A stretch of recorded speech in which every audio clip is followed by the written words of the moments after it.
Hi, this is Brian Whitaker at Wits End Ranch. I'm about to get on a student's horse here. One of the first things I'll do is get this horse to soften to me. You see, I don't keep pulling there. I apply a little pressure on the reins and say, okay, soften to that. And there she licked. She backed away from that. And also, I don't want to get on that close to a metal bar like this. So this is a mid-teens mare that's been newer to breakaway roping. This is what we're going to do, is breakaway roping. She does games and she's does some other things, but she's getting a little bit hot in the box or nervous for the owner. So just kind of showing there, really all I'm doing is doing less to get more out of this horse. Now we're going backwards in the progression here as far as what happened in the day. I'm starting off the video of me on her, but we actually ended with this, and I think it's really important how you end with a horse and a student. And so I wanted to end the session with this horse getting relaxed and a little more happy about what was going on here. So there's going to be some edits, mainly just showing that, are just taking out, this is me just mainly sitting here discussing things, but also just making a point of sitting here and letting this horse know that it's all right just to relax in this high pressure area. Normally there'd be calves in here and they'd a little more noise, and I just want this horse to come out nice and flat and straight to the pin, as they say, to the kind of the right side of that blue chute there. And then when I go back in, I want a lot of focus. I want you to go straight. See how crooked this horse gets with the nose tipped to the left? What I do is take my right leg and then bring it back a little bit by the back cinch, because her hip and her rib cage on that right side is dropping out, causing the nose to go to the left. So if you pull on the reins to the right, you're really just fixing the symptom, in my opinion. And when I apply the leg, I get the rib cage to straighten out, hip to quit falling out, and the nose comes. The nose and the head are the byproduct. And then I just back up and relax and show that that's really all you have to do here. Now we're going to make a few runs with the calf sled, and yeah, it really it's like the real thing a lot of times. Nothing replaces the real thing as far as cattle, but this helps a lot to get some things done. You see there, she was wanting to push her hindquarters to the left, so I just brought it back to my right. And she wants to rear up there. There's a start of a rearing up, and she has to get control and brace with the hindquarters to rear. So that's why I keep moving the hindquarters to take that away from her. And also just tell her she doesn't need to do that. You can just relax in here. I'm just pulling on that to open the chute, make a little noise. See there again how she wants to take her hindquarters away. And I just say, no, bring them back to the right. Now listen, you don't have to stay in here. I'm not going to force you in here. You can come out, but we're going to make a tighter turn than what you're used to. And now we're going to close the chute. This is a job. This is about giving a horse a job. And that's closing the chute. And then into the box. Hands down. My left hand is down. And even here, before she does anything, before she wants to think about rearing, I just let her come out and then back her up a few steps. All this is very calculated. All this is trying to counter what she keeps doing that isn't working for the rider and the horse. So if she wants to brace in there and think about rearing, I go forward. Awful hard to rear when you're going forward, when you're moving your feet forward. She doesn't want to rear. It's a good-minded horse, but there's a lot of pressure in here. It's one of the more high-pressure areas that I can think of, and I've done a lot of different things with horses. And this is one of the, I think you can compare it to maybe a starting gate for a racehorse. But they're really not able to move around. So if they do move, or if they do get really nervous, it's usually they flip over or they rear up. This, they can kind of move around on you a little bit because it's, that's a metal bars there, the box, the roping box, and see how she wants to push her hip to the left. So I say, just go to the right. You don't have to stay in here. There, she thought about it, and I said, before you do that, before you rear, push your hip to the right. Let me get control of that hindquarters. And then let's just go right back in there. You're not in trouble. Hands down, relaxed. Nothing in my body is saying that you're in trouble. In fact, there are some pets. She goes, oh, this isn't so bad. You don't always have to go. Just wait on me. Don't go off by the chute opening, unlike a racehorse. Don't go off by the calf sled moving or an actual calf coming out of the chute. Just wait on me. So I'm making a point to kind of sit back just slightly on my seat bone, on my pockets, just say, we're going to camp here a little bit, so don't worry about it. Now I'm slightly more forward, saying something might come here.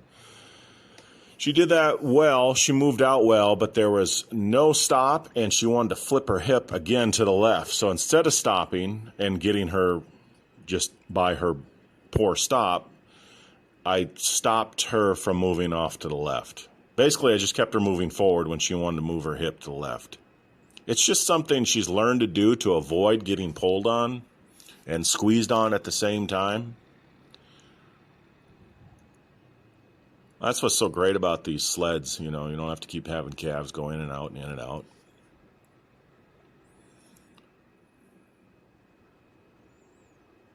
There, she's relaxed. Her tail's moving.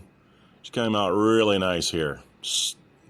Head down, no wasted movement, a better stop. She started to slightly lean to the left with her rib cage, and then she kind of, I asked her to straighten out. So right here, I'm not concerned about her stop. She can't stop well if she's being crooked. And that's what she did on that last run. She's still a little crooked. But now I've noticed as she comes back towards the box, a little less nose to the left. There it was a little. There it is a little again. And I notice it, so I bring my right leg to her a little bit. You can't get it all finished, all fixed right away. And it's more about just getting her to relax and not think about getting mashed on in her face and squeezed on. It's like, I'm not doing that. There's a good move. She came out flat, but it wasn't nervous. It wasn't, pushy. I waited on her just to get me a good move to the left right there. And I said, all right, there it is.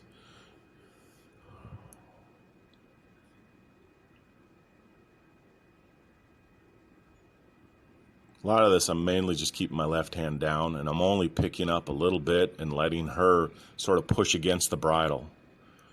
Nice little lope.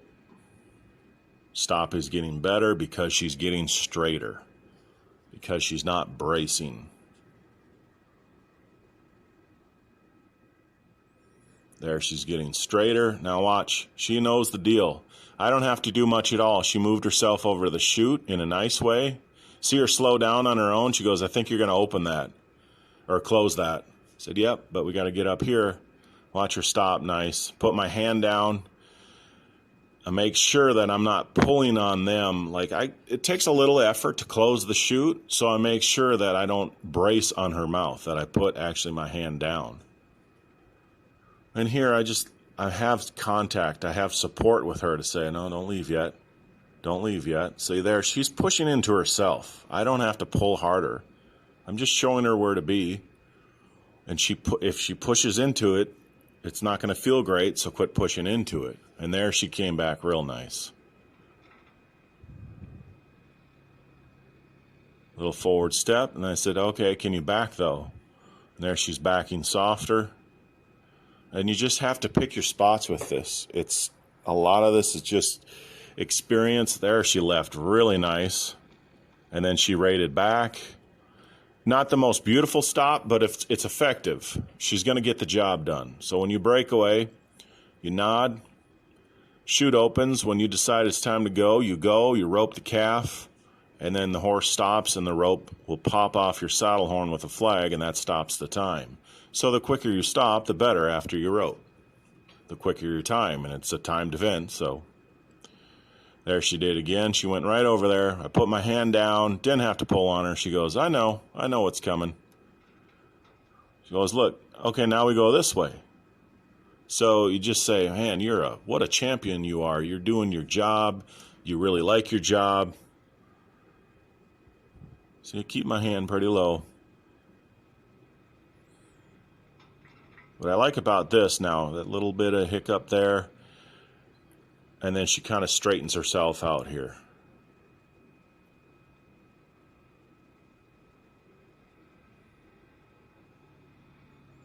There's times where I won't even be all the way back in the box, and I'll go or I'll walk out like that just to keep them coming out nice and flat, nice and smooth. It's really hard to rope on a horse that's up. It tilts you back and it gets your tip of your rope up. So you want them, and it's if you can't get it at a walk, it won't be very good at any other speed. It'll be worse. So get it at a walk first. That's what I mean. Now, when she got a little nervous, she actually went into the box better. She should be about this angle so we can come straight to the calf. She's maybe a little wide stance, maybe a little bracy, but that's all right. We're getting there. Don't love that she's on the right lead there, and then a little bit leap to the left. But overall better. Here I'm just working on some backing. She's not very good at that out in the arena, so she won't be very good in the box. Trying to get some tight turns. They're not that great, but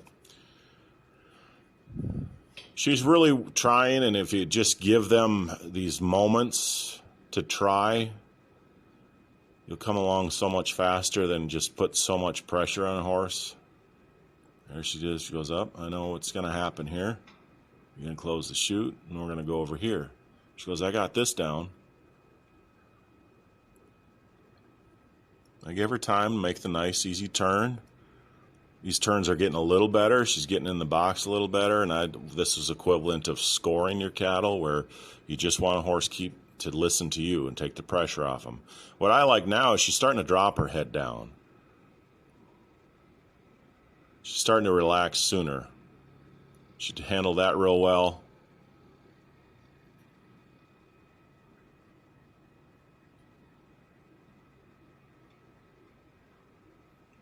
You know, and it takes as long as it takes. How many times do you score them? As long as it takes. So that was my session with her that we ended on. I felt like we got pretty far, and then this other part of the video is the owner having some struggles with her, and not trying to make anybody feel bad or embarrass anybody, but these are common things too, of just kind of hanging on the horse, because it's really a high pressure situation. I'm on copper now, and it's a pretty common thing for people kind of hang on their horse because they're a little bit uncertain about what to do, and it makes it worse. And I would say it's, if you got a fire going and you want to throw more, get your fire going, just throw more gas on it and see what happens. And that's the equivalent of hanging on your horse, pulling on your horse.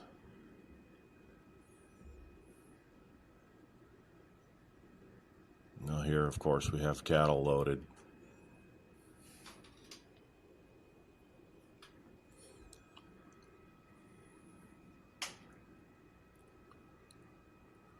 The other thing, too, is I just put my horse in here to try and give that other horse a little bit of comfort. I don't think that's a bad thing to do. Don't know if it's always going to do a whole lot.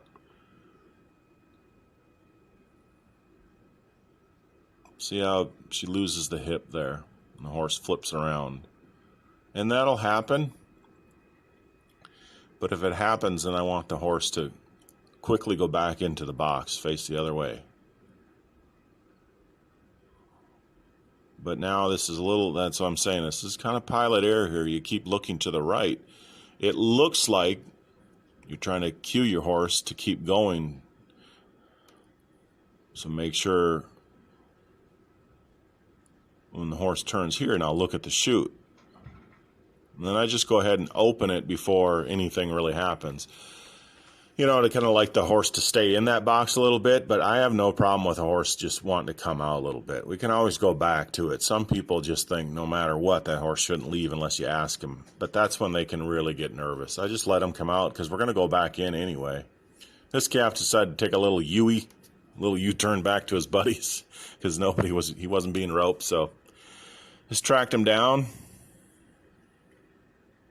Give a job to Copper, and when that calf is heading the right direction, get a lope, and then stop. The other calf is going, oh, are we supposed to go off to the left like that? No, don't do that. It takes a lot to train these cattle, too. It's always a long ordeal, and once they start getting a bad habit, it's hard to break them of it.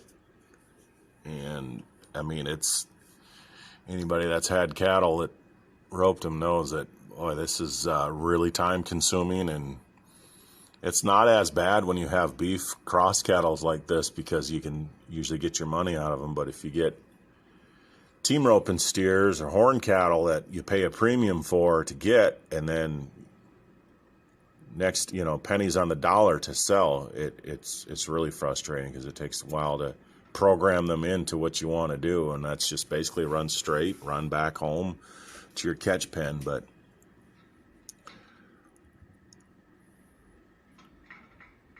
so before she got that horse to kind of keep flipping around, I just opened it up. I'm okay with the horse leaning forward. Now here's where the problem really starts happening. Is there's no release here. It's pull, pull, pull, and then pull, and then a little release, and then pull right away. And this horse is like, I'm not sure what to do. And the instruction was just put your left hand down and keep it down.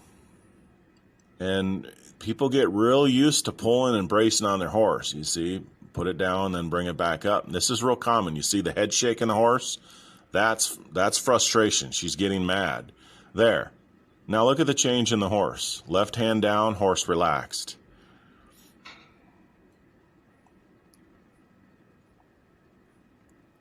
A lot of reasons I might get on someone else's horse is just to simply show them doing less can get so much more done.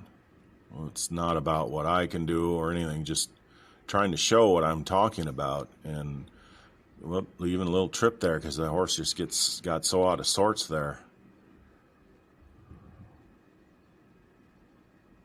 Now I just had that open for that calf to run through because it's more about just getting, really it's about the rider getting more relaxed. The horse is fine.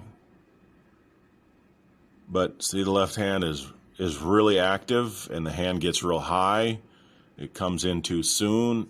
And these are all things we've been working on, but we just, as humans, we go back to our habits, especially our bad habits.